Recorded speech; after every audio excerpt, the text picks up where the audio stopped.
It's Time Warner Cable's local edition. I'm Brad Pomerance. John Vallely is back. He is with the Dribble for the Cure. It's the 7th annual at UCLA on October 26th. I have to ask you though, sir, normally the Dribble's at the Poly Pavilion, but we know about the water main eruption, so what's happening? Well, we're all disappointed, and things happen like that. Exactly. We had a big flood. Right. Unfortunately, the basketball floor in Poly Pavilion went under about a foot of water. It has to be replaced. Right. Also, the wooden court, Collins Court it's called, Sure. actually, in the wooden center was also flooded out. I see. The Athletic Hall of Fame was flooded out. Yikes. So there's a lot of improvements that have to take place soon. But that doesn't mean that the 7th annual Dribble for a Cure won't happen. The Dribble for the Cure is going to happen. It's Right. October 26th. Registration begins at 8:30. It'll be in Drake Stadium, which is a wonderful stadium right next to Poly. Right. Everybody will be able to see what's going on up there as far as the new construction is concerned. And the real event is raising money for children's cancer research. Right. And continuing the great brand of UCLA basketball in the community. There's just been huge participation from the UCLA campus. In that Dan Guerrero, the athletic director, has been very supportive of the program, Right. both men's and women's basketball coaches. And let's talk about pediatric cancer. I know your family sadly lost Erin in 1991, rhabdomyosarcoma, your daughter, and you have been committed to pediatric cancer research from that day on. But there's good news, and there are a lot of beneficiaries that will see money coming from this event. Well, in 1991, when we lost Erin, Right. only about 40% of the children were surviving their disease. Today, we're up over 80%.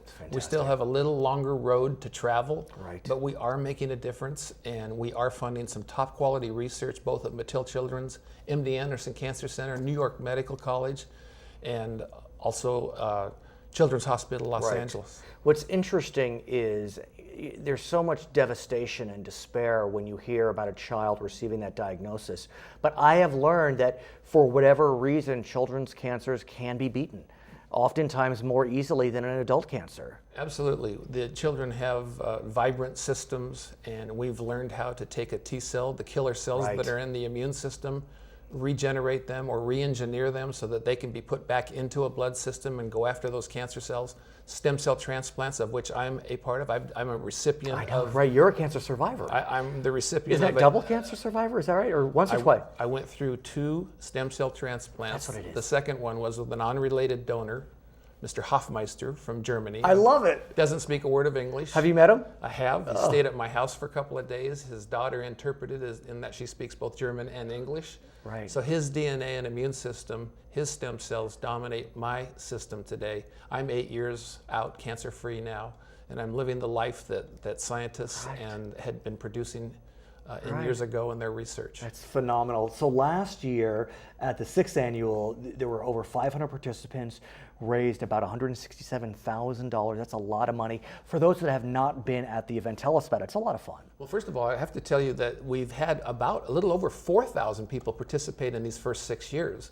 And our total raised at UCLA is a little over $700,000. Fantastic. And by the way, this is going on at St. John's University in New York as well. Coach Steve Lavin, who used to be at UCLA, is now coaching out there. They'll be having a Dribble for the Cure this fall too. But the event itself is wonderful, and that kids can sign up for $10, join a team, or set up their own team. Right. A team captain would pay $25, but they go out and get other kids to join, and then their families might join in and sponsor. There may be a team that has 20 people or 30 people on it.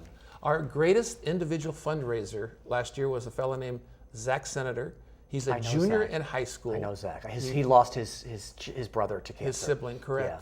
And he raised $25,000 He's a great kid. for Dribble for the Cure. He's a great kid. I know. So he's making a huge difference. So the website is dribbleforthecure.com. I'm Brad Pomerance. It's Time Warner Cable's local edition.